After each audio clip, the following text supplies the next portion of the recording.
Assalamualaikum warahmatullahi wabarakatuh. Salam jumpa kembali bersama saya Andra Arusanto.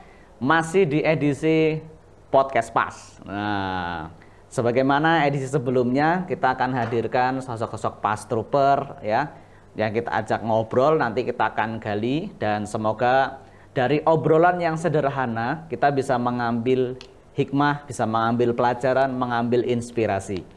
Nah, siapakah tamu kita pada siang hari ini?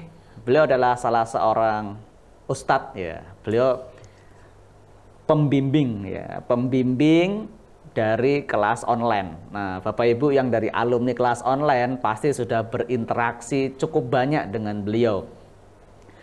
Beliau juga termasuk salah satu di antara tim perintis. Nah, jadi ketika kemarin tim perintis yang pertama ada Pak Tri Haryanto, ada Pak Kirno Almironi, nah, kemudian beliau ini. Nah, dan aktivitas beliau sekarang di kantor Pas Alkasau Pusat ya, di Ayub Camp. Beliau menjadi kepala bagian layanan Gria Sehat. Nah, jadi kalau Bapak Ibu yang mungkin pernah ke Ayub Camp, kemudian mengajak serta pasiennya untuk misal pasien rujukan atau kemudian karena belum mantep menterapi, pengen menterapi di bawah arahan beliau, pasti sudah ketemu. Siapa beliau ini? Kita langsung sambut saja. Assalamualaikum warahmatullahi wabarakatuh, Ustadz Bayu. Waalaikumsalam warahmatullahi wabarakatuh. Gimana kabar Ustadz? Alhamdulillah. Kak Anjera sehat? Wih, sehat, insya Allah. Semoga selalu ditambah ya. Amin ya. Rezekinya, tambah apa ini Ustadz? Keberkahannya. Gitu. Amin, insya Allah didoakan oleh Ustadz jadi luar biasa. Oke Ustadz, di siang ya sebenarnya siang di Ayub Camp ini menjelang siang ya. Di siang hari ini kita akan sedikit berbicara Ustadz. Tapi nggak afdol kalau Pas Trooper belum cerita kisah awalnya masuk Pas gitu. Kalau kemarin Pak Tri Haryanto beliau cerita dari awal hampir tiap bulan itu, hampir tiap bulan absen ya, di non Pas ya karena opnam. Kemudian kalau Pak Kirno, ternyata beliau pendekar Ustadz ya, awalnya pendekar dan kemudian juga kemarin sudah cerita banyak di bidang olahraga. Kalau Ustadz Bayu dulu kisahnya gimana Ustadz? Mungkin bisa dibagikan kepada pemirsa. Di sini ada kamera Ustadz, nanti mungkin bisa sambil melihat ke kamera. Terima kasih. Kisah riwayat penyakit ini? Apa ya? Jadi riwayat dulunya tuh gimana ceritanya? Buka aib dong. Oh iya, ya enggak, karena setiap manusia di PAZ ada story-nya gitu. Iya. Ya, nggak apa-apa lah. Ya. Buka aib yang baik ini. Insya Allah. Ya, semoga menjadi hikmah lah ya untuk yang betul, lainnya. Betul. Nah, jadi kalau ketemunya dengan PAZ, ini dulu ya saya dengan teman-teman memanah itu. Di situ kan ada Pak Kirno. Betul. Itu di tahun 2018 ya, awal-awal PAZ itu. Betul. Kan. Nah, di situ saya merasakan CU. CU. CU. Iya, teman-teman udah tahu ya CU itu apa ya? Iya. Bukan cucu ya? Iya, bukan see you juga. See you later. Nah, di situ pertama kali saya merasakan CU dan melihat ini metode apa ini? Kok ada badan manusia dipelintir? Tapi Masya Allah, setelah itu keluhan yang selama ini saya rasakan, nggak nyaman di pinggang itu, tiba-tiba nyaman gitu. Rilis? Tiba-tiba rilis. Rilis. Mungkin kalau dikatakan 0 sampai 100, yang awalnya sakit itu 100, sekali CU waktu itu, bismillah bisa rilis berapa persen Ustaz? 70%. Masya ya, Allah. Masih ada ganjel lah, ya, wajar karena itu sakit kira-kira ya bekas jatuh sejak tahun 2012. Berarti ketemu Pak Kirno sudah jalan 35 tahun ya penyakitnya berarti? Ya, dari 2012 6 ya. 6 tahun malah. 6 tahun. Masya Allah. Itu sakitnya sakit pinggang karena insiden ya, karena jatuh. Kemudian saya pernah dengar katanya dulu sempat dirawat juga di rumah sakit ya karena faktor kasus tersebut. Betul. Itu. Jadi saya jatuh dari genteng ke Anjerahan. Ninja Hattori dong. Iya. Itu jauh lebih sakit daripada jatuh cinta kemudian ditinggal ya. Aduh, ini ibu-ibu mohon maaf ya, ini Ustadz Bayu memang puitis ya. Lanjut. Ya. Jadi kalau Kak Anjerah sering ditinggal mantan itu ya ceritanya. Betul. Nah, ini jatuh dari genteng ini lebih sakit ternyata.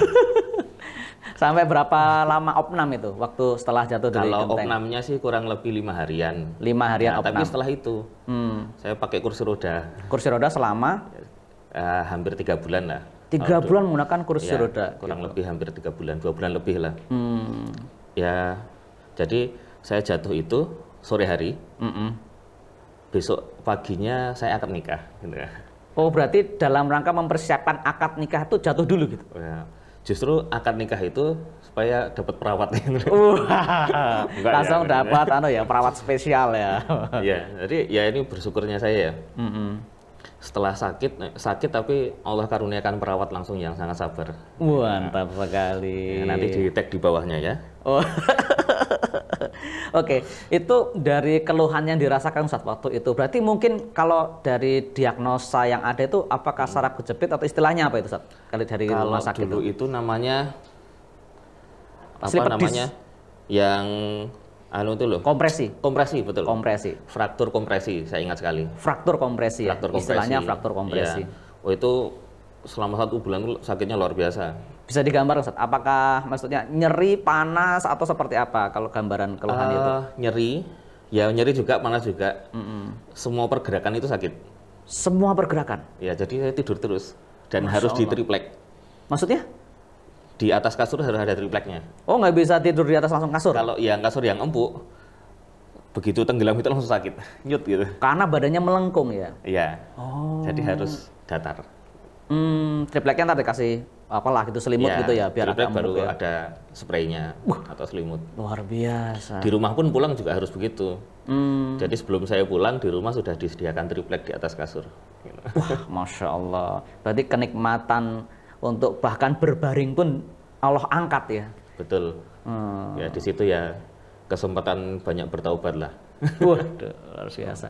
Itu kemudian berarti dari 3 bulan ya dirawat. 3 bulan. Kemudian pasti pakai ini ya alat bantu berjalan ya, pakai Iya, alat bantu pakai berjalan. Pakai krek yang bentuk U ya, gitu ya. Kayak mbah-mbah itu. Oh iya. Berarti bisa balapan di Panti Ureda ya. Iya. Iya, itu sampai bisa berjalan tanda kutip tanpa alat itu berapa lama, Ustaz? Baru bisa ya 2 bulanan lah. 2 bulan. Berarti pulang dari rumah sakit 3 bulan, Pakai kursi roda. pakai kursi roda, kemudian berjalan harus pakai alat bantu sampai bisa lepas alat bantu sekitar 3 bulan. Iya. Ya 2 bulan lebih. 2 bulan lebih ya. Sudah nggak banyak di kursi roda. So kalau kelamaan di kursi roda juga ototnya mengecil katanya kalau Iya. kalau jarang gerak gitu kan. Semakin Iya. malah semakin lemah tubuh itu ya. Nggak tahan, saya yang biasa aktivitas tinggi kemudian nggak bergerak itu luar biasa tersiksanya. Masya Allah. Jadi tekanan Apalagi manten psikis. anyar loh, masa Waduh, iya. Teman-teman lebih tersiksa batin. nggak usah dibayangkan ya mantenannya dalam kondisi seperti itu. Oke, luar biasa. Tapi begini, Ustaz. Dari kemudian antum tadi belajar berjalan, tetap aktivitas memanah. Ketemu Mas Kirno berarti jaraknya tadi 6 tahun itu ya? Iya. Masya Allah. Ya kemudian setelah itu kan sakit terus di pinggang. Jadi duduk itu nggak bisa lama. Saya kalau di pengajian gitu selalu izin bersandar. Bersandar. Karena kan duduk di bawah kan. Iya. Agak lama nggak bisa lama-lama. Pasti langsung nyut gitu. Oh, tapi untuk misal sholat, sholat untuk sujud ruku, Kalau salah nggak ada masalah sih. Malah nggak ada masalah? Lebih ke duduk. malah ke duduk ya? lama. Ya. Karena pas fase jatuhnya itu antum jatuhnya pas breaknya posisi duduk atau seperti apa? Posisi duduk. Oh. Udah itu seketika nggak bisa gerak. Langsung jadi digotong banyak orang ya? Iya. Iya. Langsung ambulan.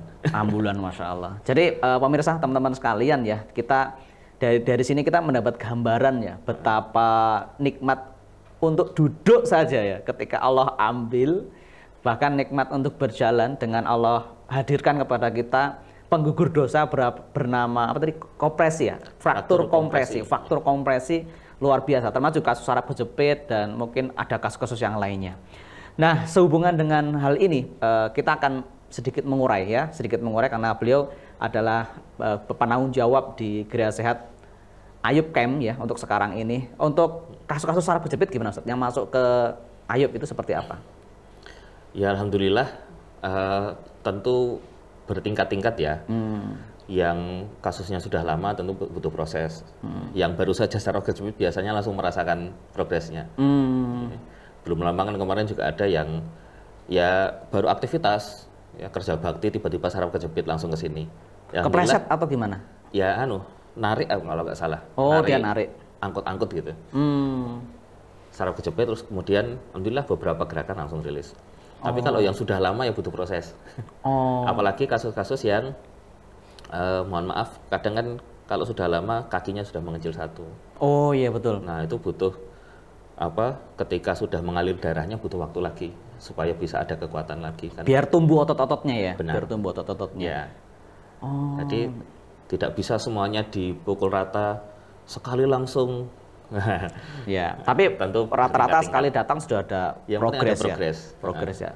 Kalau gini Ustadz, utamanya misalnya kalau saraf kejepit, rentang usianya mungkin ada mungkin dari antum mengamati dari jumlah pasien yang datang gitu, dia itu sebenarnya terjadi pada apakah terjadi juga pada anak-anak atau hanya pada orang dewasa atau juga pada mohon maaf yang sudah usia lanjut begitu dari pengalaman praktek. Ya memang paling banyak sih 40 ke atas ya. 40 ke atas ya. Paling banyak 40 ke atas. Anak-anak juga ada, hanya tidak sebanyak yang sudah dewasa.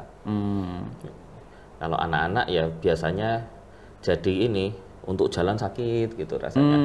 Nah, kalau orang tua kan bilang kecetit gitu kan. Oh iya betul. Ya, kecetit gitu. Bahasanya kita awam kecetit pinggang gitu mungkin ya bahasanya. Tapi kita cek ya ketika kita cek tulang belakangnya ada yang ruas yang sakit sekali. Nah di situ ya bermasalah sarafnya biasanya. Oh masya Allah. Jadi kalau dari sisi lelaki perempuan, apakah ya ini sekali lagi teman-teman semua ya ini bukan berarti kita menjudge apa yang kita diskusikan ini adalah gambaran seluruh Indonesia, bukan. Ya. Tapi dari yang paling tidak yang datang ke Gria Ayub lah, itu antara laki dan perempuan banyak mana Ustaz?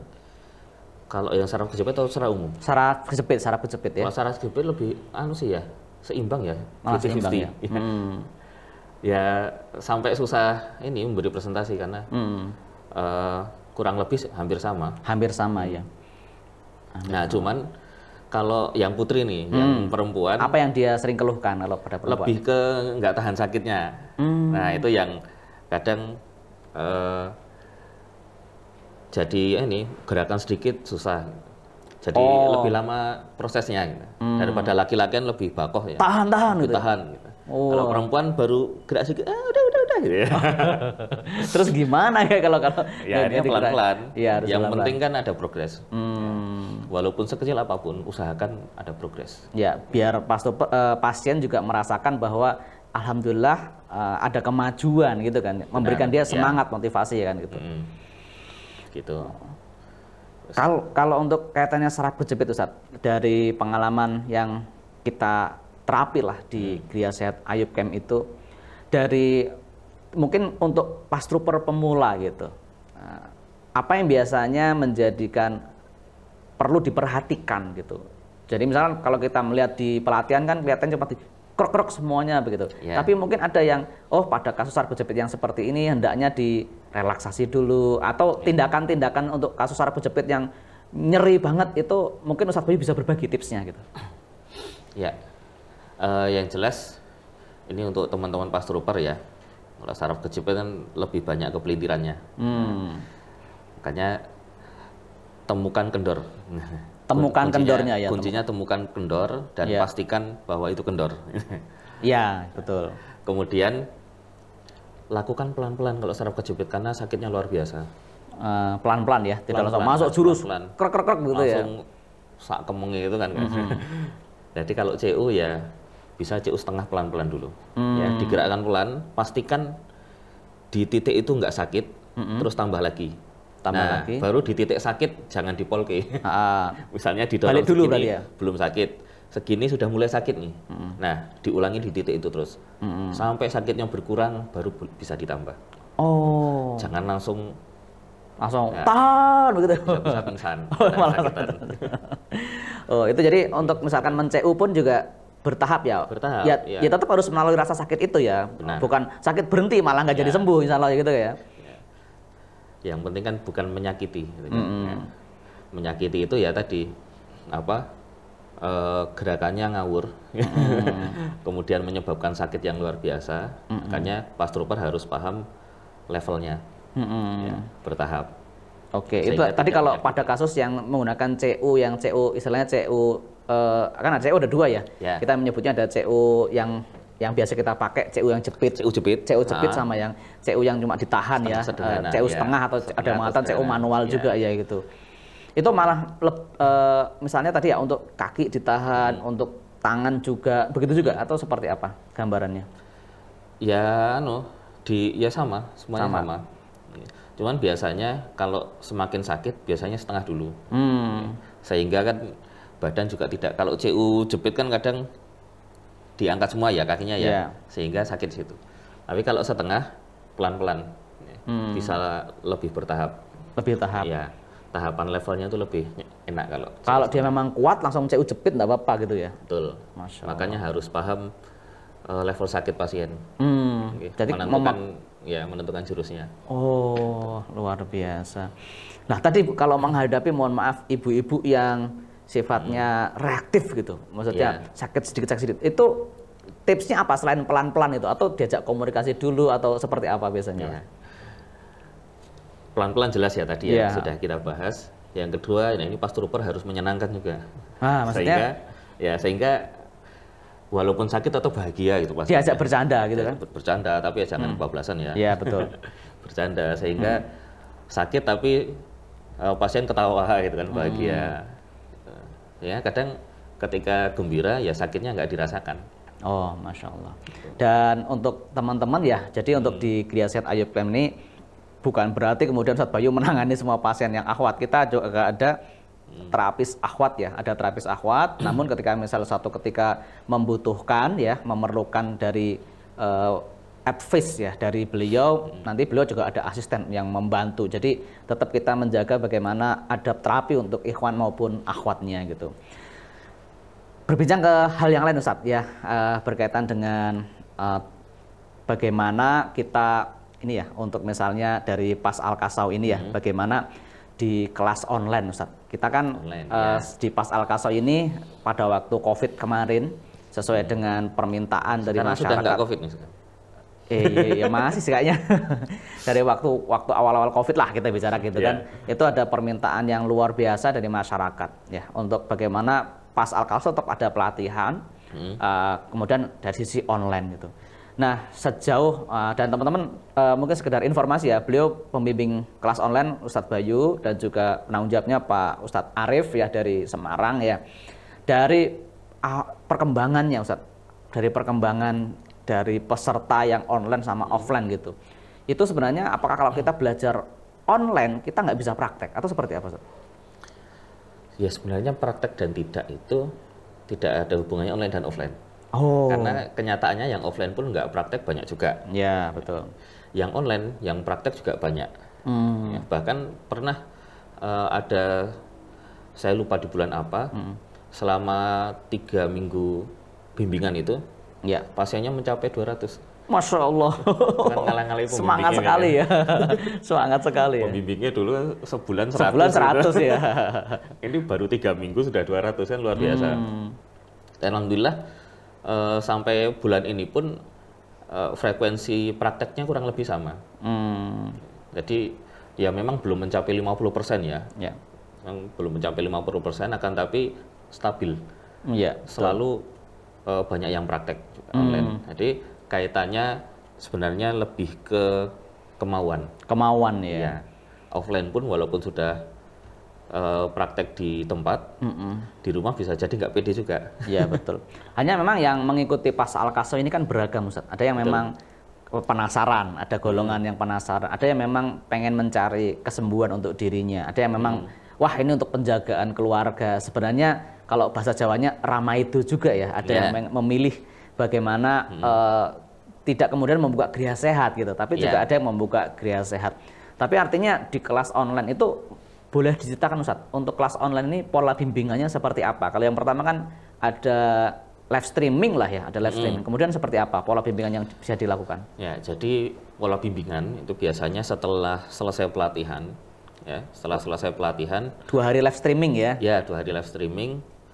Langsung di hari pertama itu ada siaran yang intinya mengajak untuk praktek. Jadi kuncinya adalah praktek, dan praktek. Kita bimbing setiap hari di grup. Menggunakan grup Telegram ya? Grup Telegram. Sudah kita siapkan form. Jadi sehingga pertanyaan itu berdasarkan kasus yang dihadapi. Ya betul. Sehingga mau nggak mau harus pegang orang. Tidak hanya sendiri, pertanyaan seandainya gitu.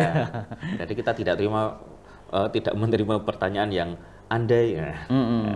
Nanti kalau banyak berandai-andai biasanya nggak praktek-praktek gitu. Nah, kemarin juga ada peserta online terapi ke rumah saya. Maksudnya mengajak orang terapi atau dirinya sendiri yang terapi? Keluarganya. Oh, keluarganya. Dan ternyata waktu terapi ke tempat saya itu belum tahu kalau saya pembimbing online. Berarti kan nggak aktif kan? Oh. Waduh, fatal sekali itu. Oh, nggak tahu. Iya. Memang beliau mengakui nggak aktif. Dan pengen ikut pelatihan lagi. Masya Allah. Karena nggak aktifnya orang tuanya sakit dua-duanya kemarin. Oh, karena kesibukan luar biasa ya. Gitu. Nah, kemudian praktek ya, intinya praktek. Kita target. Dan boleh bertanya ya di Telegram ya, pertanyaannya terus. apa, ada kesulitan apa. Bahkan saya lihat ada yang foto kaki juga ya. Karena ada metode visual, ada yang foto kaki kemudian diupload. Ini gimana Ustadz? Iya, makanya yang aktif biasanya sampai foto-foto semua dikirim. Dari kaki, dari punggung. Kadang motonya juga nggak presisi gitu. Kita minta ulang. Iya. Nah, targetnya ya dalam seminggu 2 minggu itu sudah berapa pasien? Bisa 10 sampai 20 pasien lah. 10 sampai 20 pasien ya. Ya. Dan itu alhamdulillah banyak yang melakukan ya, antusias melakukan, ya. Bahkan lebih. Ini kemarin di minggu kedua ada yang sudah 40, ada yang sudah lebih gitu. Wah, luar biasa ya. Yang penting aktif di grup. Iya, aktif di grup. Aktif di grup dan praktek. Ada yang sampai misalnya dia tidak tahu bahwasannya di member pass ada banyak videonya, Ustaz? Ada. Padahal di member pass videonya berpuluh-puluh ya. Bahkan ada yang sampai nggak tahu kalau ada modul juga, sejak awal itu nggak terlalu perhatian kalau ngisi form. Oh gitu. Nah itu tetap terus kita ingatkan ya sejak awal bahwa ada buku untuk belajar modul, kemudian ada member pass untuk belajar. Rekaman video-video yang luar biasa banyak ya untuk peserta kelas online sebenarnya. Ya makanya kadang ada pertanyaan ini gerakan ini gimana ya, tinggal buka buku sebenarnya kan. Ada di buku, ada di video sebenarnya. Gitu. Nah, makanya di pekan pertama itu kita ada Google Form. Nah, di situ kita pastikan berapa persen yang sudah membaca. Membaca modul ya. Dalam 1 minggu kadang ada juga yang seminggu belum membaca sama sekali kan. Masih plastikan ya. Masih plastikan supaya awet. Ya, seperti mahar itu ya, seperangkat alat sholat. Kok ke arah sana terus, Ustaz? Kayaknya naga-naganya sudah mendekat ini. Semakin deg-degan. Member pass ya, member pass sangat luar biasa ya. Ya, itu sebenarnya sudah sangat cukup. Bahkan sebenarnya kalau diulang-ulang modulnya, kemudian nonton berulang-ulang member pass, sebenarnya nggak tanya pun sudah bisa itu. Kalau saya lihat. Tapi nggak mantep, orang plus 62 itu harus bertanya. Harus bertanya. Ya, apa supaya grupnya ramai terus ya. Alhamdulillah bersyukur situ. Oke, itu bimbingan di Telegram. Saya juga lihat kayaknya ada rutin Zoom ya Ustaz ya. Untuk namanya diskusi studi kasus lah. Betul. Kalau zaman kita dulu kuliah kan setelah praktikum, kemudian ada momen untuk kita diskusi dengan dosennya gitu. Betul. Nah, itu kita lakukan di pekan ketiga. Zoom-nya malah di pekan ketiga ya. Kenapa? Supaya sudah ada bahan untuk didiskusikan. Kalau pekan pertama nanti akan pertanyaannya halu gitu. Pertanyaannya halu. Kalau nanti gitu. Kalau begini. Padahal belum ketemu pasien. Nanti kalau kakinya kebalik ke belakang kan halu banget itu. Padahal nggak pernah ada. Kecuali insiden ya. Nah, untuk bilah kan nggak jadi insiden. Itu kalau gini Ustaz, ini agak personal gitu. Suka duka jenengan menjadi pengampu kelas online itu seperti apa Ustaz? Itu kan pertanyaan bisa, dan grupnya kan banyak banget Ustaz. Itu grup Telegram tuh banyak banget. Apa kira-kira sukanya? Ya duka bukan berarti juga antum nantinya kemudian mengeluh kepada Allah, bukan, tapi apa? Mungkin bisa ada yang lucu mungkin ketika kelas-kelas online gitu. Ya sebenarnya kalau sukanya banyak ya. Ya selalu bersyukur melihat teman-teman yang belum pernah ketemu tapi semangat berpraktek, bahkan ada yang di penjuru negeri yang di mana itu? Ujung-ujung ya banyak yang di pelosok-pelosok, saya sampai lupa daerahnya.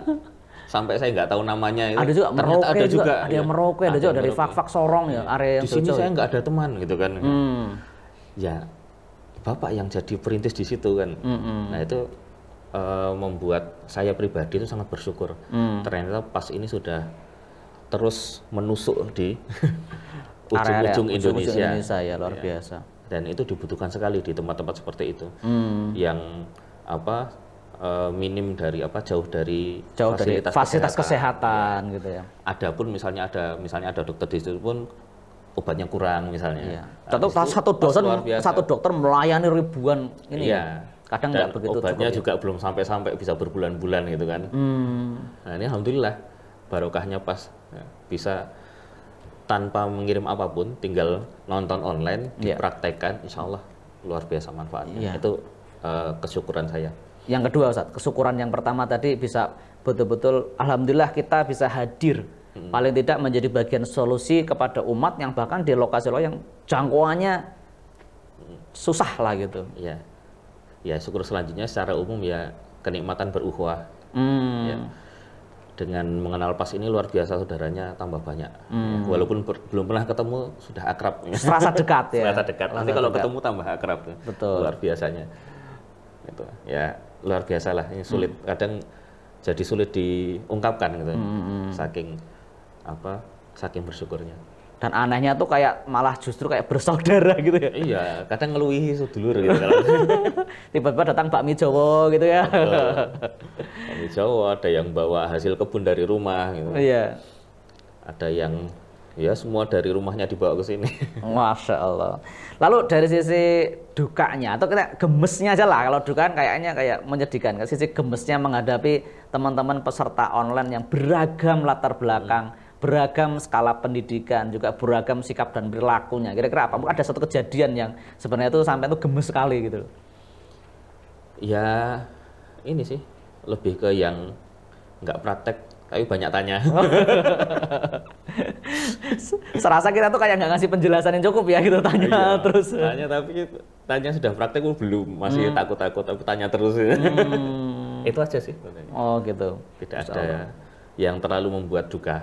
Semuanya bahagia lah insya Allah. Tapi pun kepada yang mohon maaf yang belum praktek pun sebenarnya kita tidak kemudian menjudge dia seperti apa.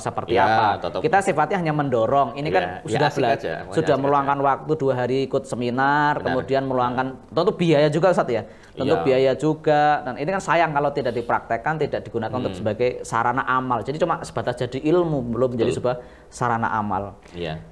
Di kelas bimbingan online, Ustadz, ada kayak mungkin yang dari proses bimbingan itu kejadian lucu gitu selama membimbing atau pertanyaan-pertanyaan yang ini kok begitu gitu? Ya sebenarnya ini sih, ya itu tadi ketika nggak praktek, pertanyaannya jadi lucu. Pertanyaan-pertanyaan halu tadi ya? Kalau misalnya, semuanya kalau misalnya, gitu.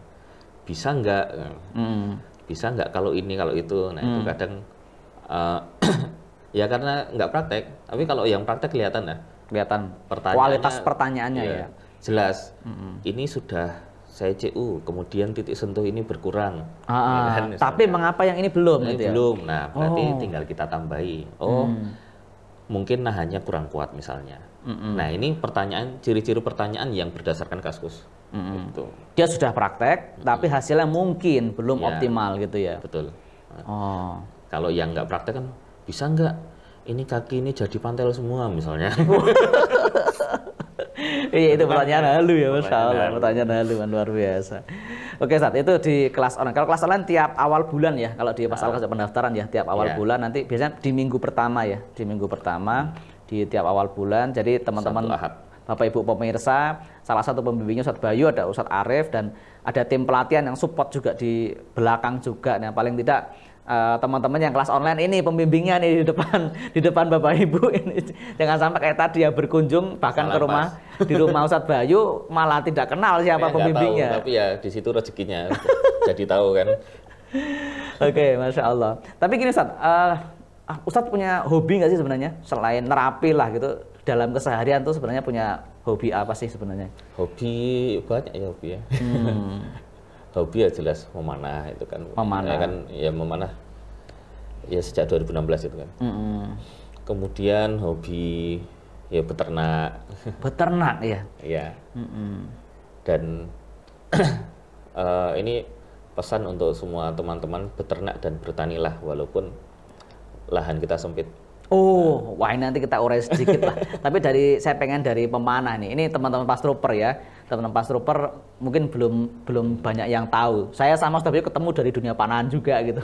Jadi saya ketemu Mas Keno dunia panahan, ketemu Mas Bayu dari dunia panahan, ketemu Ustadz Haris dari dunia berkuda gitu. Jadi memang kayaknya olahraga sunnah ini bahasanya saya itu kayak mempersatukan mujahid gitu, mempersatukan orang-orang yang memang antusias dalam dunia dakwah gitu. Jadi dulu Ustadz Haris berkuda ketemu kita, saya ketemu antum, ketemu Mas Bayu, bahkan banyak teman-teman yang sekarang aktif juga bagian dari dunia yang paling tidak, entah itu dunia panahan, entah di dunia berkuda. Ya. Nah, pemirsa ini ada yang belum tahu, Ustadz Bayu ini bisa bikin busur loh. Bisa bikin bahkan stringnya, bahkan anak panah dan teman-teman pas pusat kadang juga misalnya memerlukan konsultasinya, bahkan kemarin string saya hilang itu ya, suka konsultasi ke beliau. Itu dulu dunia panah, itu antum ikut workshop atau belajar otodidak, Ustadz? Ya, kalau bikin busurnya, ya lebih banyak otodidaknya. Ya, tentu diajari teman-teman senior ya, seperti Kang Roy itu yang pertama dikasih kisi-kisinya ini diginikan, udah kemudian langsung saya kerjakan di rumah, seketika langsung. Saya tipenya begitu. Saya tipenya ingin belajar sesuatu langsung mencoba sendiri. Oh, berarti hanya dikasih sedikit kisi-kisi langsung eksekusi maksimal. Iya. Jadi bahan-bahannya, kemudian saya juga ketemu Mas Kirno juga banyak, waktu itu banyak belajar dengan beliau karena dulu awal-awal pembuat busur sama-sama ya. Gitu. Saya banyak tanya beliau. Ini kalau mungkin kalau sekarang kan busur sudah banyak lah yang jualan ya. Mungkin kalau Ustadz Bayu bisa memberikan tips lah untuk pemula itu sebenarnya busur apa yang mungkin recommended. Tentunya apakah berapa LBS, bahannya dari bahan apa. Kan ada beberapa busur yang memang eksklusif, pemeliharanya juga harus, jangan sampai pas salah beli, naruhnya sembarangan, malah justru dia itu rusak misalnya. Tidak bisa merawatnya gitu. Tidak bisa merawat lah gitu. Pertama, mulai dari yang ringan. Ringan itu takarannya berapa? LBS atau berapa? Setiap orang ringannya berbeda. Bisa jadi walaupun pemula, tapi baginya ototnya kenceng, bagus 40 LBS itu ringan sekali, ya sudah nggak apa-apa mulai dari itu. Tapi kayaknya konyol itu. sedikit sekali. Ya. Rata-rata ya, rata-rata sih memulai di 25 sampai 30 LBS. Itu untuk usia dewasa ya. Usia dewasa, anak-anak ya 20 atau 20 LBS ya. Itu dengan jenis busur yang Horsbo ya ini. Horsbo ya, karena spesialisnya di situ. Nah, pertama itu ringan, kemudian disitulah kunci melazimkan teknik. Jadi menggunakan yang ringan biar tekniknya benar dulu ya. Jangan terburu upgrade busur yang tadinya kuat tapi tekniknya belum benar. Nah, ini bermasalah. Malah ada teman kita juga yang karena tergesa-gesa teknik belum benar malah kadung cedera, malah dari rasido mana gitu. Ya, malah kapok. Malah kapok mana gitu. Oke, makanya, itu dari tarikan yang ringan ya. Makanya memanah itu harus sabar dan telaten. Bukan sifat pemanah orang yang terburu-buru. Bukan sifat pemanah orang yang terburu-buru. Karena terburu-buru itu dari setan. Gitu. Kemudian tadi ya, mulai dari yang ringan. Yang kedua, mulai dari bahan yang kuat tapi murah. Sehingga kalau misalnya, makanya dalam belajar kan ya, dalam belajar merawat kan belum tentu langsung betul ya. Nah, pilih yang bahan-bahan murah dulu. Biasanya yang kita sarankan ya busur flat fiber itu. Dari bahan fiber ya? Iya, fiber saja. Kalau sekarang mungkin yang kisaran berapa Ustaz? 800, 900, 1,5. Kalau sekarang pasarnya berapa itu? Iya, mulai 500 kan tergantung yang buat ya. Mulai 500 sampai 1 juta itu sudah bagus lah. Sudah bagus ya untuk awal-awal. Ya nanti tinggal seni kan, misal ada seninya jadi 1,5 gitu. Semakin ada ukiran-ukiran jadi 2 juta kan begitu. Betul. Tentu banyak faktor ya yang mempengaruhi harga. Siapa yang buat beda, walaupun bahannya sama. Dan rumus pembuatannya juga setiap pembuat juga memiliki yang berbeda. Bentuk siah yang berbeda, kontribusinya juga beda. Oke, betul. Berdasar riset dari masing-masing pembuat busur. Gitu. Jadi menggunakan busur yang lebih murah, sederhana perawatannya, sederhana perawatannya dari yang LBS. Tahan banting lah kalau bahasa wantek kalau bahasanya. Iya, mau hujan mau kepanasan tidak masalah gitu. Tapi ada kalau jenis busur kalau nggak salah busur hornbow atau apa ya, busur dari tanduk ya yang perawatannya cukup ekstra ya. Iya, ya itu membuatnya juga ekstra kan. Makanya kalau belum bisa 1 tahun ya kalau nggak salah membuat 1 busur ya. 1 tahun. Satu busur kurang lebih ya. Bisa 2 tahun ya. Masya Allah. Bisa 1 sampai 2 tahun, tergantung bahan. Nanti tergantung matangnya di peremnya itu. Oh, itu jenis busur yang sifatnya hornbow, pembuatannya 1 tahun dan harganya kalau nggak salah katanya 25 juta up ya. Ya kurang lebih begitu ya kalau yang bagus. Masya Allah. 30. Dan perawatannya itu harus Perawatannya luar biasa. harus sangat-sangat Tapi ekstra. kita lihat busur-busur seperti itu usianya ya seperti manusia bisa ratusan tahun. Manusia nggak sampai ya. Enggak. Maksudnya seratusan tahun bisa. Seperti busurnya sahabat siapa yang di Mekah? Di Madinah? Saat Di Mekah atau Madinah di itu? Madinah. Di Madinah, ya. Di museum apa itu namanya? Museum yang bekas stasiun. Oh iya, stasiun Turki Usmani. Masya Makanya Allah. sana namanya stasiun apa? Ya museum stasiun Turki Usmani.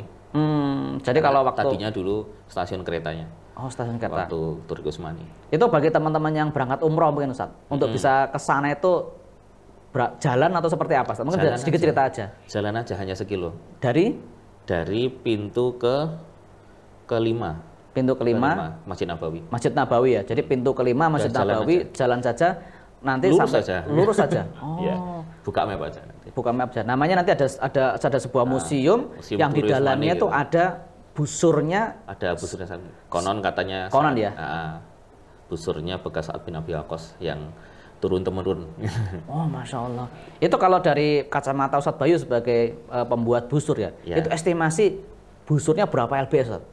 Kalau sahabat Sa'ad yang pegang itu, busurnya itu. Dan itu besar ya. Luar biasa. Tinggi badannya udah kelihatan ya? Iya. Setinggi Itu kalau apa? saya prediksi orangnya 2,5 meter itu. Tingginya 2,5 meter. Iya, Estimasi. dari Kalau besar dari busur. busurnya ya gitu. Iya. Kalau besar berat tarikannya dari bentuknya, dari ketebalannya, dari lengkungannya. Kurang lebih 150-an lah. 150 lbs. Iya.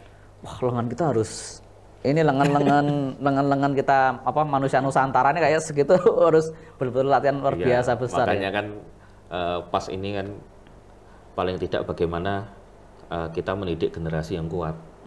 Salah satunya dengan memanah. Ada keutamanya nggak Ustadz? Kalau dari sisi syariah, bagaimana seorang itu memanah gitu? Apakah mungkin ada hadis atau paling tidak penjelasan-penjelasan berkaitan dari para ulama tentang masalah memanah gitu, Ya, keutamaan-keutamaan sangat itu? banyak. Nanti googling aja, nanti penjelasan jadi kajian. Oh iya, dari kajian. Ya, Keutamanya dimention lah sangat salah banyak, satunya, ya. dimension salah satunya lah. Mungkin yang Jadi, antum ingat ini, banget gitu lah. Merupakan simbol kekuatan. Ya. Seorang Muslim adalah ar-ramyu kan kalau dalam Ar-ramyu. ya, kalau dalam bahasa ayat itu ar-ramyu. Oke. Ya, ramyu ini artinya ya, lemparan. Ya. Salah satu bentuk lemparan adalah memanah. Memanah ya. Gitu. Tidak digantikan dengan pistol atau bedil gitu. Yaitu salah satu bentuk dari ar-ramyu sebenarnya. Tapi kalau kita melihat kekuatan ketika memanah dan bagaimana busur-busur orang-orang terdahulu, Iya. ini luar biasa kekuatan lengannya. Masya Allah, luar biasa. Walaupun kalau sudah pernah megang pistol api juga sebenarnya butuh kekuatan yang besar. Ya, Oke. pistol yang kecil saja, saya pernah nembak itu sampai terlempar tangan saya. Artinya semua bentuk senjata lemparan itu berat dan membutuhkan orang-orang yang Kokoh di memiliki belakangnya. kekuatan yang besar, apalagi senapan yang besar-besar itu. Oke, Masya Allah.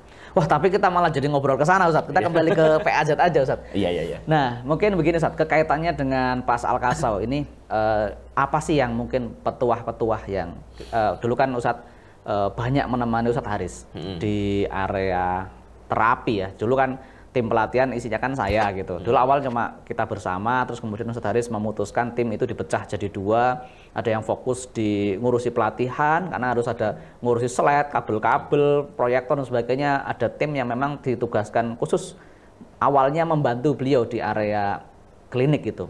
Apa kira-kira petuah yang bisa dibagikan? Petuah itu yang mbah-mbah.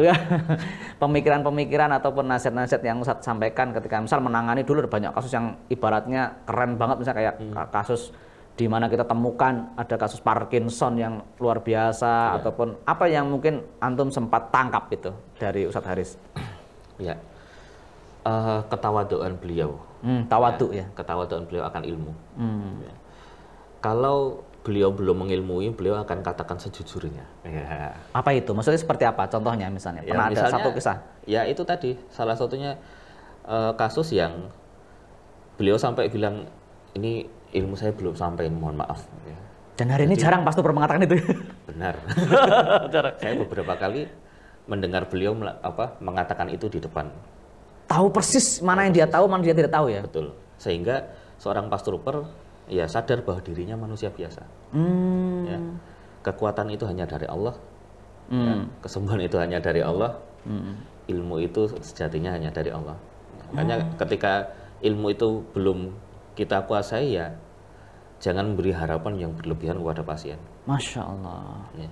Kita ajak pasien berikhtiar, akan tapi jangan banyak memberi harapan. Ya. Gitu. Itu sih yang Ustadz Haris luar biasanya di situ. Ketawaduannya akan ilmu. Kalau beliau katakan, kalau beliau tidak tahu ya, beliau katakan saya belum tahu belum. Atau saya belajar dulu begitu paling enggak ya? Saya pelajari dulu. Saya pelajari dulu. Oke, Masya Allah. Ada yang lain Ustadz? Itu masalah ketawaduan gitu. Atau mungkin jenengan melihat ketika, kalau saya secara pribadi ya, saya melihat Ustadz Haris itu, saya belajar ilmu pengobatan tidak ke Ustadz Haris saja. Sebenarnya ada banyak yang saya juga belajar kepadanya. Yang saya luar biasa melihat beliau itu di tangan dingin beliau itu megang anak-anak gitu. Iya. Apa yang antum lihat itu? Nah itu beliau memiliki empati besar, ya, khususnya anak-anak. Kenapa? Karena beliau melihat anak-anak ini adalah nantinya generasi Islam penerus, generasi penerus yang memperbaiki kondisi saat ini. Ya, sehingga jangan sampai generasi ini lebih rusak dari kita. Salah satunya dari sisi kesehatan.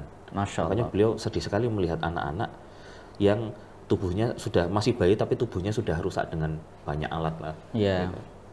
Dengan ya penanganan yang kurang tepat lah gitu ya. Penanganan yang kurang tepat itu. Kayak beliau sampai nangis, sering sampai nangis, sampai marah-marah. Ya. Beliau marah-marahnya sama siapa, yang kena siapa. Yang kena kita-kita ya. Iya. Kita yang dimarahin. Salah saya apa? Tapi beliau sering minta maaf ya, saya emosi terbawa ya. Terbawa karena empatinya yang sangat besar. Kecintaannya juga luar biasa kepada umat ya. Iya. Kepada generasi penerus. Jangan sampai nanti generasi mendatang ya justru lebih rusak. Wong generasi mendatang sama dengan generasi kita saja itu merupakan kemunduran ya. Apalagi tambah rusak. Tapi dari sisi ini Ustadz, dari sisi anak-anak ya, yang saya juga luar biasa dengan apa yang beliau temukan ya. Saya temukan dengan sangat luar biasa kesimpulan-kesimpulan seperti pada kasus autis gitu. Ya. Autis selama ini kita lihat kenapa dia sering menyakiti diri sendiri itu kan tanda kutip itu permasalahan psikis gitu. Ya. Tapi perspektif Ustadz Haris, mengapa seorang anak sering menyakiti diri, berpola yang tidak itu? Karena dia kesakitan sebenarnya gitu. Pernah tuh dengar nggak seperti itu? Ya sering. Iya. Gitu. Karena kita juga sering kesakitan dia tidak bisa mengekspresikan gitu kan dengan tepat itu kan. Betul. Nah itu yang out of the box ya. Kalau bahasa ini out of the box yang alhamdulillah, dan ketika kita praktekkan ya betul. Struktur kita perbaiki, ngamuk-ngamuknya berkurang, jadi lebih tenang. Nah itu sudah alhamdulillah banyak testimoni. Kuncinya orang tuanya sabar. Oh ya, maksudnya? Ya sabar dalam menangani, karena kuncinya kan PR di rumah. Ada mungkin diceritakan Ustaz, ada beberapa kasus autis usia berapa, mungkin antum ada pernah nangani gitu, mau di Ayub ataupun antum di waktu praktek di rumah. Yang paling banyak anak balita ya, dan yang progresnya cepat ya anak balita, karena orang tuanya lebih bisa maksimal menangani. Kalau sudah remaja itu beda lagi, apalagi badannya sudah gede-gede kan. Oh iya, terapisnya bisa kalah ya ngelawan dia. Kalah apalagi orang tuanya yang sudah sepuh gitu. Nah ini alhamdulillah rata-rata orang tua yang taat, ya taat mengerjakan PR-nya. Istiqomah juga Istiqomah. Ya, ini sampai hari ini memberikan kabar gembira. Awal seperti apa? Mungkin antum bisa cerita gradasi penurunan ataupun perbaikan-perbaikannya. Ya. Mungkin antum bisa membayangkan satu orang pasien datang ke kondisi seperti apa gitu. Ya. Pertama dari verbal ada peningkatan. Awalnya, maksudnya dia? Awalnya nggak bisa ngomong. Nggak bisa ngomong. Autis dan speech delay kan. Biasanya satu jalur, makanya ini yang luar biasanya pas ada satu jalur yang saling berkesinambungan. Ya.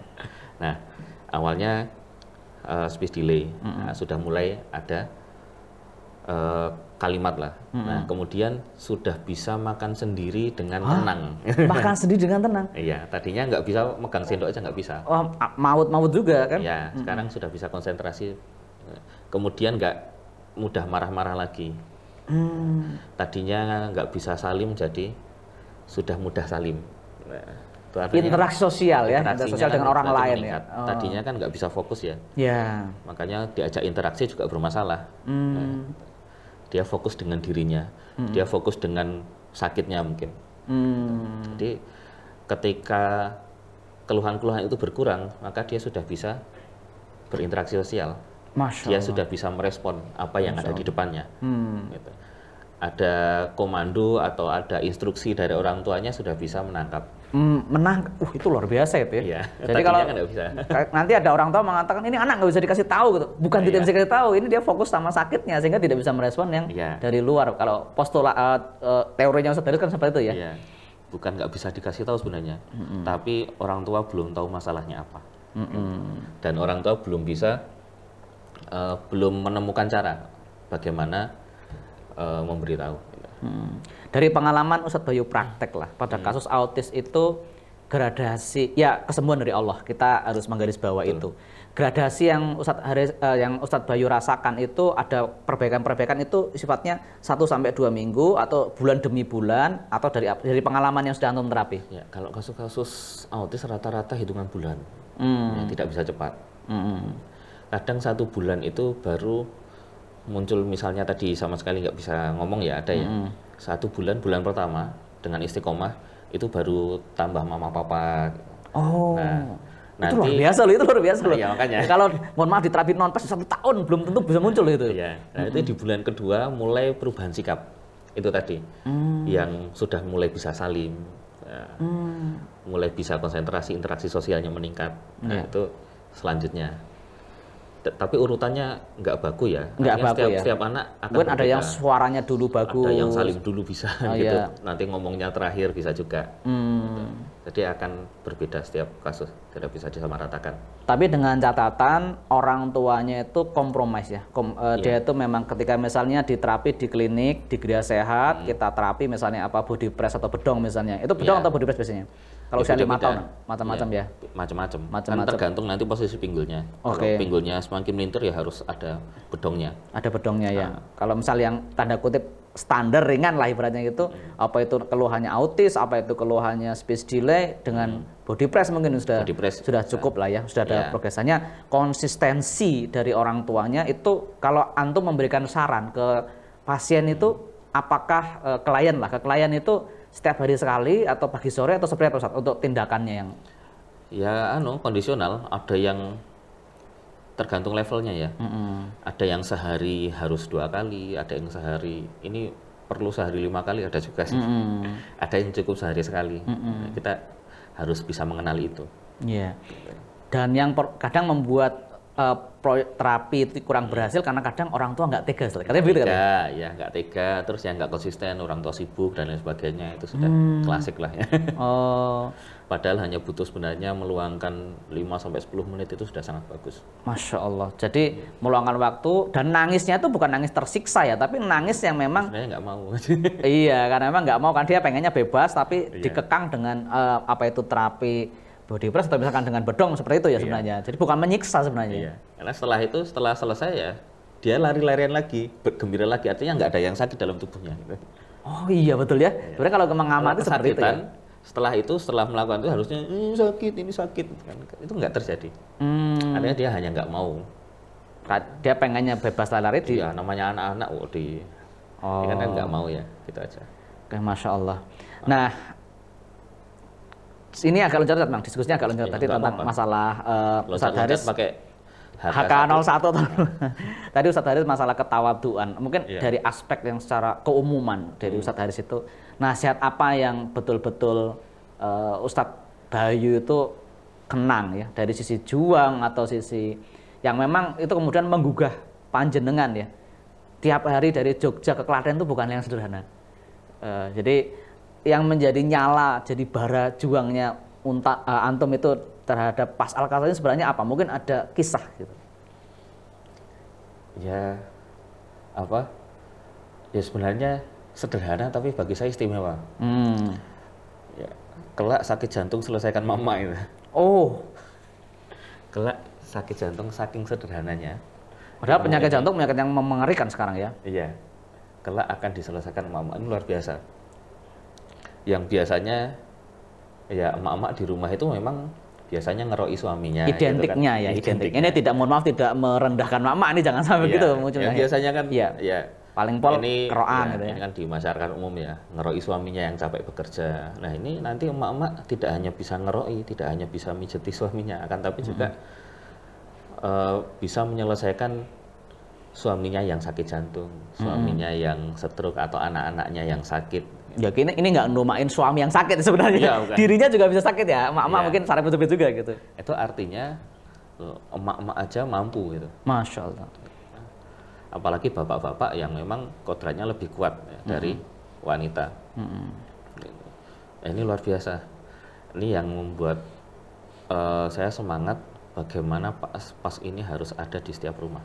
Masya Allah. Ya. Ya, pas ini harus ada di setiap rumah. Disederhanakan tapi tidak asal sederhana gitu. Sebenarnya rumit. Saya juga ingat jadi seorang dokter ya. Seorang dokter itu menjadi peserta kelas basic di Semarang waktu itu. Dia nemuin saya, dia ngomong, Mas Andra ini bukan ilmu sederhana ini pas ini. Ini ilmu ini kata dokter itu ya, saya tidak tahu juga. Tapi dia mengatakan bahwa ini saya ingat istilahnya. Ini sebenarnya kalau di dunia kedokteran, ilmu ini dibahas di namanya muskuloskeletal. Ya. Jadi ini ada disiplin ilmu muskuloskeletal. Tapi kita cuma dikasih tahu istilah-istilah. Tidak menggunakan ilmu yang ada itu dikorelasikan sebagai Ustadz Haris mengkonstruksi menjadi sebuah jurus. Jadi ibaratnya ini ada untuk hubungan otot dengan tulang, ada hubungan tulang dengan otot. Ya sebatas knowledge. Iya, ini saling berhubungan. Tapi berhubungan ini kemudian dijadikan sebuah jurus dan digunakan untuk menterapi, ini breakthrough-nya. Ini terobosan yang Ustadz Haris temukan. Ya. Kalau kita harus secara jujur mengatakan ini temukan. Ya memang seorang tahu ada hubungan otot dengan tulang, ada tulang dengan, tapi yang sampai merumuskan jadi sebuah jurus terapi ya baru Ustadz Haris. Nah, iya. Jadi tidak sederhana ya sebenarnya, tapi kompleksitas itu dibahasakan dengan bahasa kita gitu. Nah, itu, tapi saya pernah lihat, antum pernah nyetatus yang mungkin saya juga jadi semangatnya jenengan bahwa untuk hidup sehari-hari memang capek, tapi untuk dakwah itu juga capek. Pilih mana gitu. Itu kapan itu Ustadz Haris menyampaikan itu? Itu sering beliau menyampaikan itu. Jadi kata-katanya kata-katanya tadi seperti apa? Persisnya seperti apa? Saya cuma ingat-ingat gitu aja kemarin. Berjuang bekerja untuk diri sendiri dan keluarga capek enggak? Capek gitu ya. Capek. Berjuang untuk umat enggak? Capek enggak? Ya capek juga. Sama-sama gitu. Capek kan? Jadi ngapain berjuang untuk diri sendiri saja? Berjuanglah untuk umat. Sama-sama capek kok. Gitu. Itu nggak diucapkan dulu di waktu di Selat Marmara enggak, atau memang dalam kondisi atau di situ atau di kapan itu? Lebih ke ini sih, ketika interaksi gitu ya, ngobrol-ngobrol gitu. Ketika kajian subuh gitu. Ya, saya ingatnya beberapa kali. Masya Allah. Jadi itu sering beliau ucapkan. Wah, luar biasa. Wah, tidak sengaja ini udah hampir 1 jam kita berbincang Ustadz Bayu. Sebenarnya nanti bisa kita gali lagi lah di tempat-tempat obrolan yang lain. Di sesi podcast ini biar tidak terlalu orang itu melihat itu capek. Ya kita sesi 1 jam. Yeah. Nanti mungkin bisa ngulang lagi dengan antum, dengan Mas Kirno. Dan perintis itu ada 4 ya. Ada Ustadz Bayu, nanti ada bareng-bareng semua lah. Oh iya, nanti nggak apa-apa, tapi mikrofonnya 2 Ustaz. Ini lagi. Iya, nanti insya Allah lah. Ketika mata uang Jepang itu turun sebenarnya. Yen nono dite, yen nono rezekine. Insya Allah nanti akan terwujud dengan mudah insya Allah. Jadi terima kasih atas waktunya, dan untuk seluruh pemirsa dari channel Pengobatan Pas Al-Kasau ataupun yang menyimak lewat channel fanspage Pas Al-Kasau ataupun grup Pas Al-Kasau, semoga ada sisi yang diambil gitu. Dan saya berharap teman-teman coba komen di bawah video dari diskusi ini apa yang antum petik ya. Paling tidak 3 hal lah, 3 hal yang antum petik dari diskusi yang selama 1 jam ini. Dan ketika Bapak Ibu ingin ada topik-topik yang dieksplor di masa yang akan datang dengan Ustadz Bayu atau teman-teman yang menjadi narasumber di sini, silahkan komentar saja. Terima kasih atas waktunya Ustadz, dan untuk seluruh teman-teman kita tutup dengan doa kafaratul majelis. Subhanakallah wa bihamdika, asyhadu an la ilaha illa anta, astaghfiruka wa atubu ilaik. Assalamualaikum warahmatullahi wabarakatuh. Tunggu podcast Pas selanjutnya. Bye bye. Salam pas dulu dong. Salam pas dulu. Tanpa operasi, tanpa alat, tanpa obat, tanpa jimat. Allahu Akbar.